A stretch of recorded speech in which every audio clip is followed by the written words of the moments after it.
Hello students, last લેક્ચરમાં આપણે ચર્ચા કરી ઘરગથ્થુ ઉત્પાદનમાં સૂક્ષ્મજીવોનો ફાળો.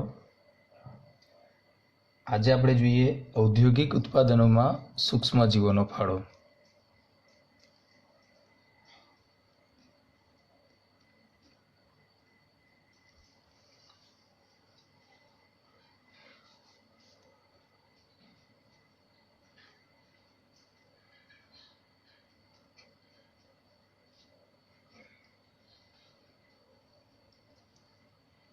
તો ઔદ્યોગિક ઉત્પાદનોમાં ઘણા બધા પીણા છે, ત્યારબાદ એન્ટીબાયોટિક્સ,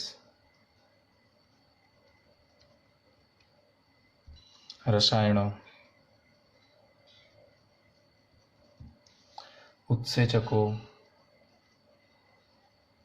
એ જ રીતે જૈવિક રીતે સક્રિય અણુઓ, જૈવિક અણુઓ, આ બધાનો મોટા પાયે ઉછેર કરવામાં આવે છે અને એમનો ઉછેર આથવણકારકો તરીકે ઓળખાતા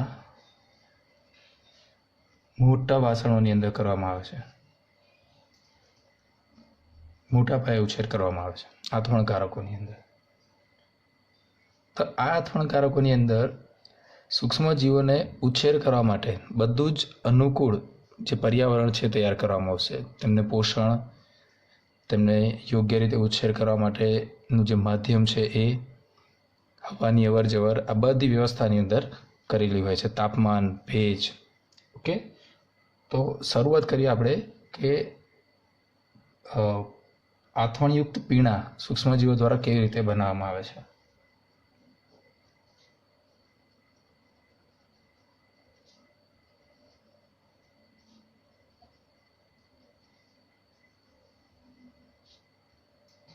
તો આથવણયુક્ત પીણા તરીકે કોનો સમાવેશ થાય છે? તો બિયર છે, વાઇન છે.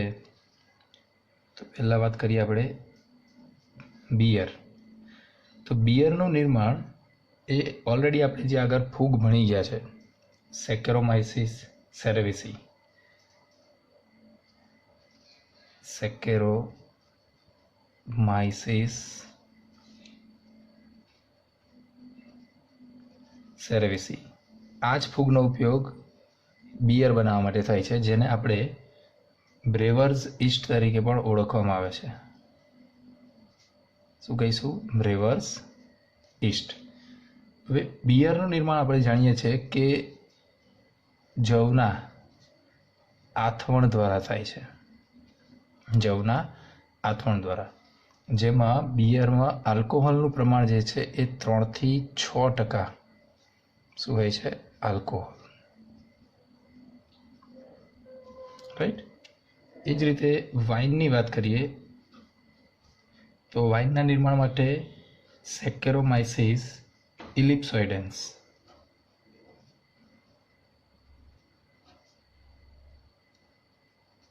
આ ફૂગનો ઉપયોગ કરવામાં આવે છે. સેકેરોમાઇસીસ ઇલિપ્સોઇડેન્સ એની અન્ય જાતિ છે અને જે આપણને ખબર છે કે એનું નિર્માણ દ્રાક્ષના રસમાંથી થાય છે, જેમાં આલ્કોહોલનું પ્રમાણ કેટલું છે?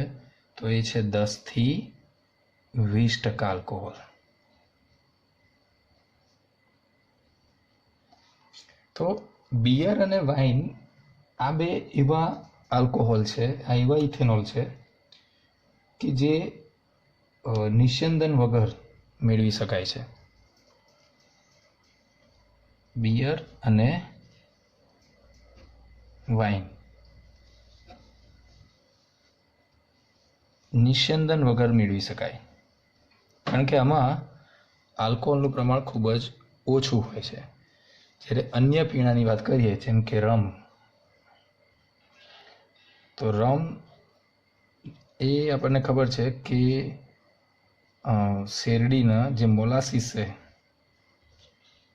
શેરડીના મોલાસીસમાંથી મેળવવામાં આવે છે અને એની અંદર આલ્કોહોલનું પ્રમાણ કેટલું છે? 40% આલ્કોહોલ છે.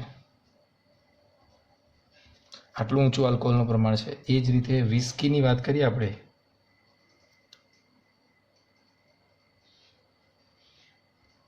તો વિસ્કીની અંદર 50% તો શું છે, આલ્કોહોલ છે, અને જે અનાજના આથવણ દ્વારા મેળવવામાં આવે છે.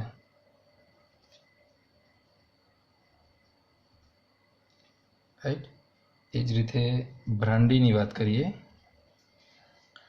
તો બ્રાન્ડીમાં આલ્કોહોલનું પ્રમાણ છે 65 થી 70%, તો જેમાં જેને ફળોના રસમાંથી રસના આથવણ દ્વારા મેળવવામાં આવે છે. રાઈટ. તો અહીં આગળ આલ્કોહોલનું પ્રમાણ કેવું છે, ઊંચું છે. આલ્કોહોલનું પ્રમાણ ઊંચું હોવાથી આને નિસ્યંદન દ્વારા મેળવવામાં આવે છે.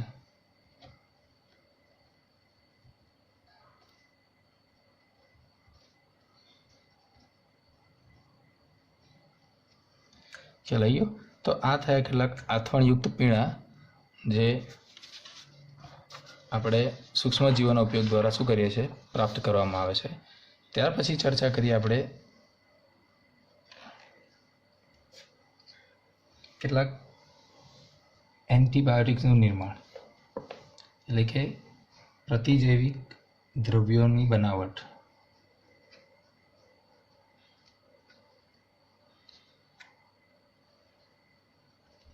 પ્રતિજૈવિક દ્રવ્યો એટલે આપણે શું કહીએ છીએ એને, એન્ટીબાયોટિક. આ એન્ટીબાયોટિક શબ્દ બે ગ્રીક શબ્દનો બનેલો છે. એક છે એન્ટી અને બીજો છે બાયોસ. Anti and bios. એન્ટીનો મતલબ થાય અગેન્સ્ટ, વિરુદ્ધ. બાયોસ મીન્સ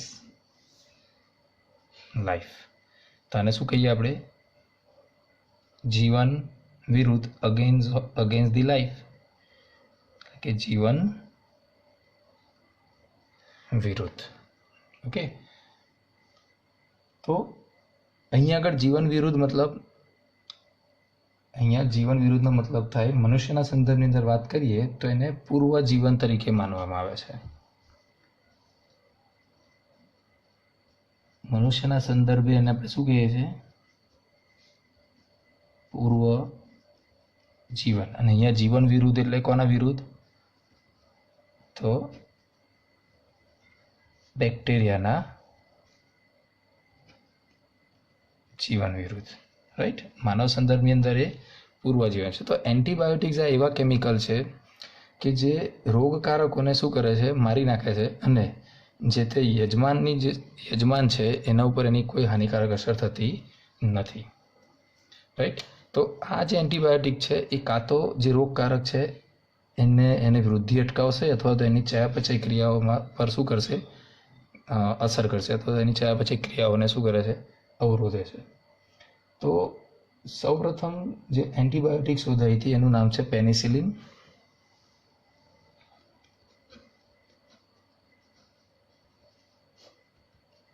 તો પેનિસિલિન જે છે એ જનરલી એની જે શોધ છે એ સેટ એ ચાન્સ ડિસ્કવરી છે. ઓકે.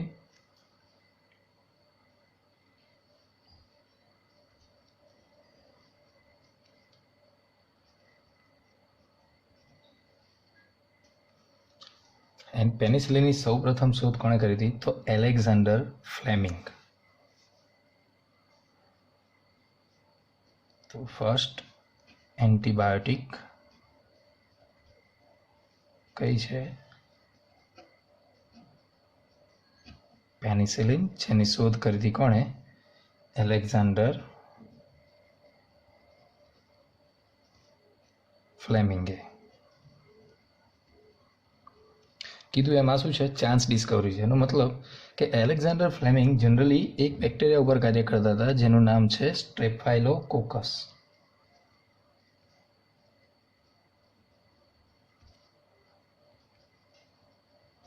સ્ટેફાઇલોકોકસ.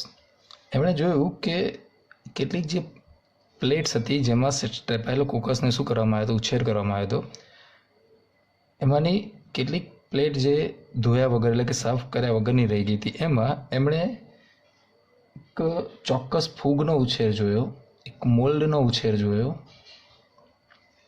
અને એ મોલ્ડ કઈ હતી તો પેનિસિલિયમ નોટેટમ.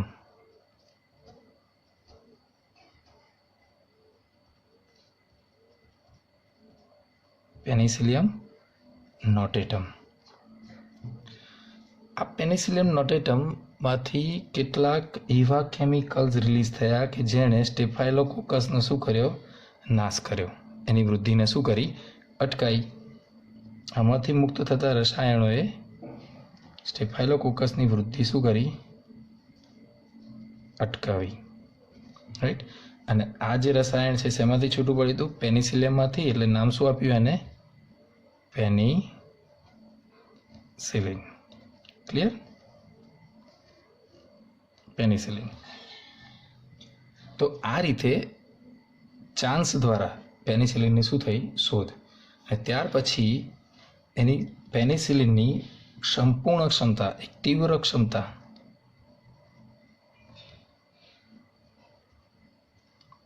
એ બે વૈજ્ઞાનિક અર્નેસ્ટ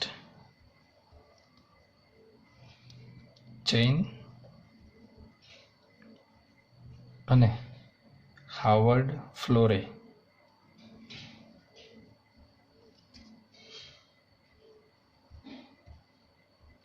સૌપ્રથમ એની તીવ્ર ક્ષમતા કોણે તૈયાર કરી હતી? પેનિસિલિનની. તો એ અર્નેસ્ટ ચેઇન અને હાવર્ડ ફ્લોરે. અને પેનિસિલિનની આ શોધ બાબતે ફ્લેમિંગ,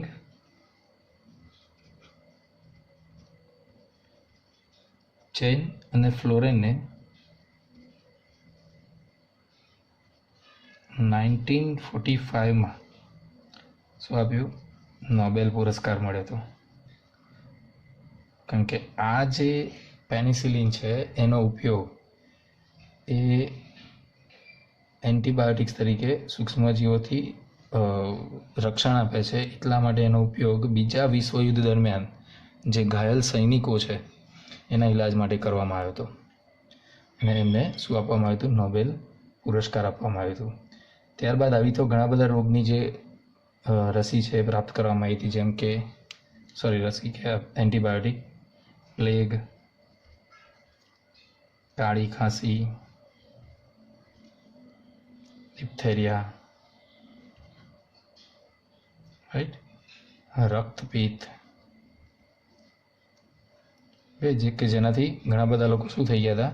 મૃત્યુ પામ્યા હતા. એની પણ એન્ટીબાયોટિક શું કરવામાં આવી છે? તૈયાર કરવામાં આવેલી છે. ઓકે. તો આ થયું કેટલાક પ્રતિજૈવિક દ્રવ્યોનું નિર્માણ. હવે આપણે જોઈએ કેટલાક રસાયણો કે જે સૂક્ષ્મજીવોના ઉપયોગ દ્વારા મેળવવામાં આવે છે.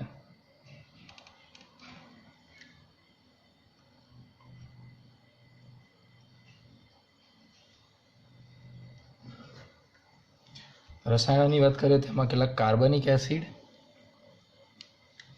અને આલ્કોહોલનો સમાવેશ થાય છે. કાર્બનિક એસિડ તરીકે વાત કરીએ તેમાં પહેલું છે સાઇટ્રિક એસિડ.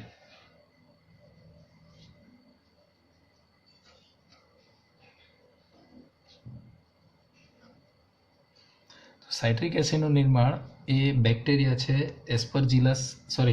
ફૂગ છે એસ્પરજીલસ નાઇઝર. એસ્પરજીલસ નાઇઝર આ શું છે? ફૂગ છે, રાઈટ. એમાંથી કરવામાં આવે છે. એ જ રીતે એસિટિક એસિડ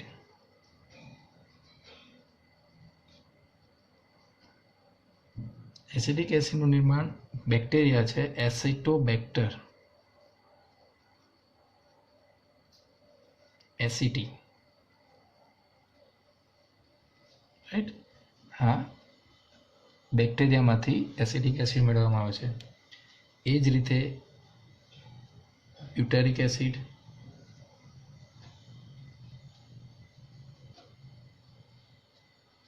બ્યુટારિક એસિડનું નિર્માણ ક્લોસ્ટ્રીડિયમ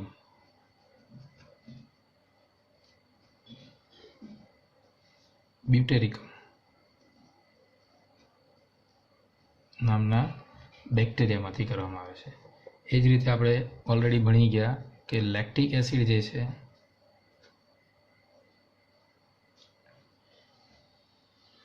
શેમાંથી મેળવવામાં આવે છે? તો લેક્ટોબેસિલસ, રાઈટ, જે શું છે? બેક્ટેરિયા છે. તો આ રીતે આવા કેટલાક કાર્બનિક એસિડ છે જેનું નિર્માણ શેમાં જુદા જુદા સૂક્ષ્મજીવોના ઉપયોગ દ્વારા કરવામાં આવે છે. ત્યારબાદ વાત કરીએ આલ્કોહોલ, જે આપણે ઓલરેડી ભણી ગયા કે ઇથેનોલ.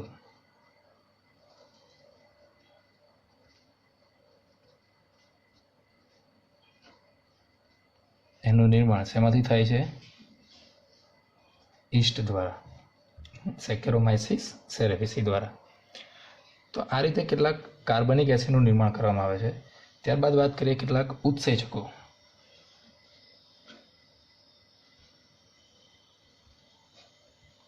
ઉત્સેચકોની વાત કરીએ તો એમાં પહેલો છે લાઇપેઝ. આપણને ખબર છે કે લાઇપેઝ કોના પાચન માટે વપરાય છે? લિપિડના પાચન માટે. તો આ લાઇપેઝનો ઉપયોગ ડિટર્જન્ટ બનાવવા માટે, ડિટર્જન્ટ બનાવવા અને લોન્ડ્રીની અંદર થશે. કેમ? તો તૈલી જે ડાઘ છે એ દૂર કરવા માટે આનો ઉપયોગ થાય છે, રાઈટ, લાઇપેઝ. એ જ રીતે આપણે જોઈએ છે કે ઘરે જ્યારે આપણે ફ્રૂટનો જ્યુસ કાઢીએ તો એકદમ કેવો હોય છે? ડોળો હોય છે, બરાબર, એકદમ ટ્રાન્સપરન્ટ હોતો નથી. જ્યારે માર્કેટમાંથી આપણે કોઈ ફ્રૂટ જ્યુસ લાવીએ છીએ તો એ કેવું હોય છે? એકદમ ટ્રાન્સપરન્ટ હોય છે. તો એવું કેવી રીતે કરવામાં આવે છે? તો આપણને ખબર છે કે ફળોનો જે જ્યુસ છે એની અંદર શું તમને જોવા મળશે? તો પ્રોટીન હોય અને પેક્ટિન હોય. પેક્ટિનના કારણે કેવું લાગે છે? આ બંનેના કારણે કેવું લાગે છે? ડોહળું લાગે, બરાબર. તો ફ્રૂટ જ્યુસની અંદર પેક્ટિનેઝ અને પ્રોટીએઝ, આ બંને શું કરશે? તો ફળોના રસને સાફ કરવા માટે આનો ઉપયોગ થાય છે. એટલા માટે માર્કેટમાંથી જે આપણે ફ્રૂટ જ્યુસ લાવીએ છીએ એકદમ કેવું હોય છે? ટ્રાન્સપરન્ટ હોય છે, કારણ કે એમાં આ બંને પ્રોટીન અને પેક્ટિનનું શું કરી દીધું હોય છે? પાચન કરી દીધું હોય છે. ત્યારબાદ આપણે જોઈએ કેટલાક જૈવિક અણુઓ.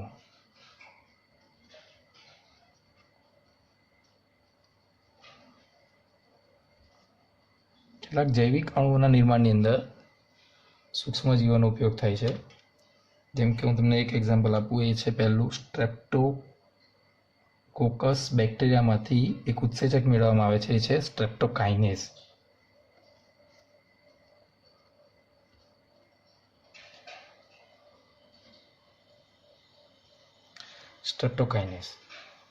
સ્ટ્રેપ્ટોકાઇનેઝ શેમાંથી મેળવવામાં આવે છે? તો બેક્ટેરિયા સ્ટ્રેપ્ટોકોકસ.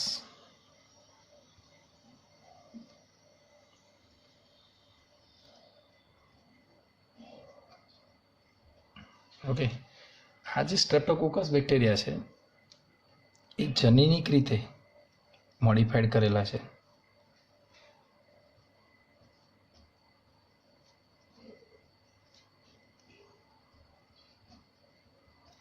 જીનેટિક એન્જિનિયરિંગ દ્વારા એને શું કરવામાં આવે છે? મોડિફાઈડ કરવામાં આવે છે. અને એનો ઉપયોગ શેના માટે કરવામાં આવશે? મોટાભાઈ સ્ટ્રેપ્ટોકાઇનેઝના નિર્માણ માટે. આ જે સ્ટ્રેપ્ટોકાઇનેઝ છે એ ક્લોટ બ્લસ્ટર તરીકે ઓળખાય છે.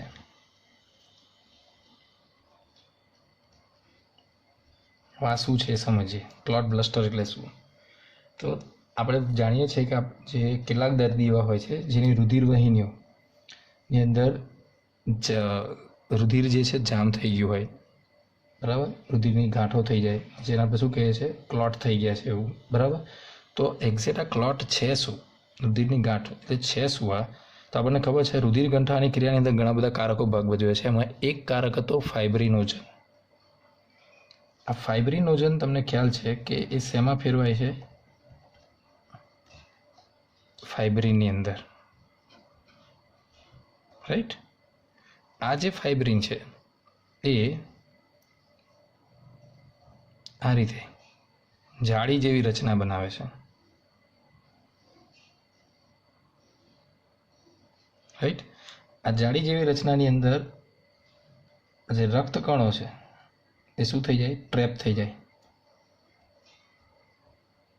ફસાઈ જાય અને જે રચના બને એને આપણે શું કહીએ છીએ? ક્લોટ. તો સ્ટ્રેપ્ટોકાઇનેઝ ઉત્સેચક આ ક્લોટને શું કરે છે? તોડે છે.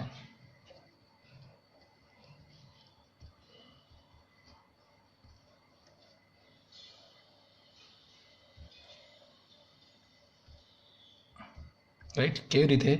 તો એ એક્ઝેક્ટ ફાઇબ્રિનને શું કરે છે? ડિઝોલ્વ કરી દે.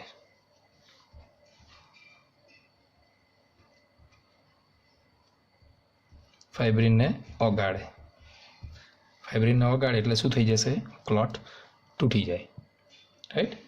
તો આ રીતે આનો સ્ટ્રેપ્ટોકાઇનેઝનો ઉપયોગ કઈ આગળ કરવામાં આવશે? તો હાર્ટ એટેક અને હૃદયની વાહિનીઓની જામ થઈ ગઈ છે, બરાબર, જે દર્દીઓની રુધિર વાહિનીઓ જામ થઈ છે અને હાર્ટ એટેકની સંભાવના છે, એવા લોકોના ઈલાજની અંદર કોનો ઉપયોગ કરવામાં આવે છે? સ્ટ્રેપ્ટોકાઇનેઝ. તો હાર્ટ એટેક થવાની જે સંભાવનાવાળા દર્દીઓ છે એમના ઈલાજ માટે સ્ટ્રેપ્ટોકાઇનેઝનો શું કરવામાં આવે છે? ઉપયોગ કરવામાં આવે છે. એ જ રીતે બીજું એક જૈવિક અણુ છે, એનું નામ છે સાયક્લોસ્પોરિન એ.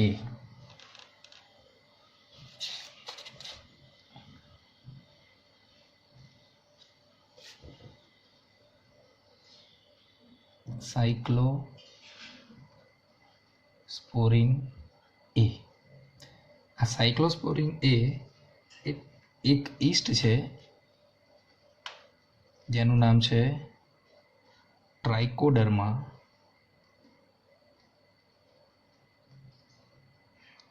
પોલિસ્પોરમ. આમાંથી મેળવવામાં આવે છે. સાયક્લોસ્પોરિન એ પ્રતિકારકતા ઘટાડનાર તરીકે વર્તે છે.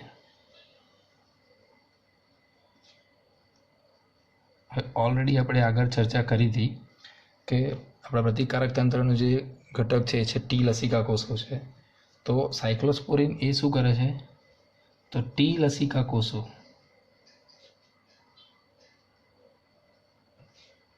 ની ક્રિયાશીલતા શું કરે? ઘટાડે. પરિણામે, અને આપણને ખબર ટી લસિકા કોષો એ અંગ પ્રત્યારોપણની અંદર શું કરતા હતા? જે તે પ્રતિરોપિત અંગ છે એને શું કરતા હતા? રિજેક્ટ કરવાનું કામ કરતા હતા. તો જો આની ક્રિયાશીલતા ઘટાડી દઈશું સાયક્લોસ્પોરિન એ દ્વારા, તો આપણે સાયક્લોસ્પોરિન એનો ઉપયોગ શેમાં કરીશું? અંગ પ્રત્યારોપણ માટે.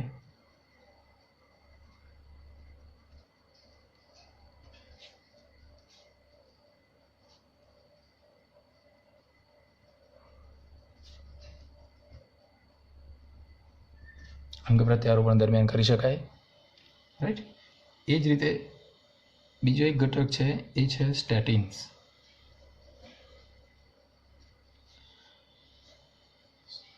સ્ટેટિન્સનું નિર્માણ બીજી એક ઈસ્ટ છે, એ છે મોનાસ્કસ પુર્પુરિયસ.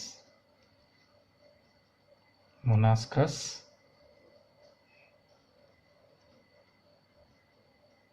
પુર્પુરિયસમાંથી થાય છે. અને આ સ્ટેટિન્સનો ઉપયોગ રુધિરમાં કોલેસ્ટેરોલનું પ્રમાણ ઘટાડવામાં થાય છે.